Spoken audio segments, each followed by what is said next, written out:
artisanat à partir de matériaux recyclés pas à pas. Quels sont les courants de Foucault? Étape 1.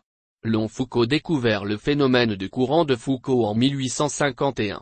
Le mécanisme par le biais duquel ils sont formés est la tendance d'un champ magnétique changeant à induire un courant qui s'oppose à la modification. Lorsqu'un tel changement de zone est à proximité d'un conducteur solide, les petites boucles de courant se forment à l'intérieur du conducteur. Les électrons traversent les petits cercles qui, à leur tour, génèrent un champ magnétique qui s'oppose à la modification. Étape 2.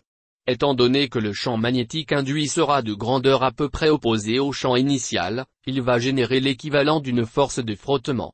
Ces forces seront convertir l'énergie cinétique et magnétique de l'énergie thermique. Une telle conversion d'énergie peut être considérée comme bon ou mauvais dans le fonctionnement des dispositifs magnétiques qui génèrent de forts champs à proximité de conducteurs. Étape 3. Le plus grand exemple de l'effet défavorable des courants de Foucault est dans les transformateurs. Transformateur fonctionne en exécutant un courant à une tension donnée à travers une boucle de courant qui crée un champ magnétique. Ce champ va induire une tension et dans une autre boucle, et par des différences dans les boucles, des tensions peuvent être converties vers le haut ou vers le bas selon les besoins.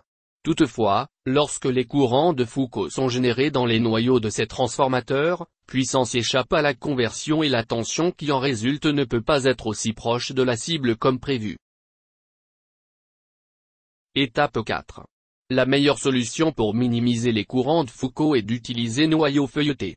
Au lieu d'un seul bloc de métal, de noyaux feuilletés sont constitués de plusieurs dizaines de couches de matériaux, chaque couche isolée les uns des autres. Cela limite la zone dans laquelle un courant de Foucault peut se former, et si elle ne les élimine pas, ils sont considérablement réduits en taille et leur capacité à la sensu énergie est grandement compromise. Étape 5. La formation de courants de Foucault n'est pas nécessairement une mauvaise chose.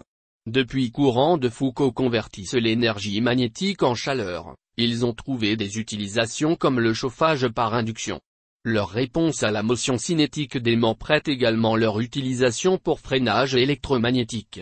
Comme les courants de Foucault génèrent des champs magnétiques, ces champs vont pousser contre les aimants entrants, en effet les ralentir. Les résultats de cette action dans le bon ralentissement est l'amortissement de la motion d'aimant à proximité d'un conducteur, avec l'usure physique négligeable.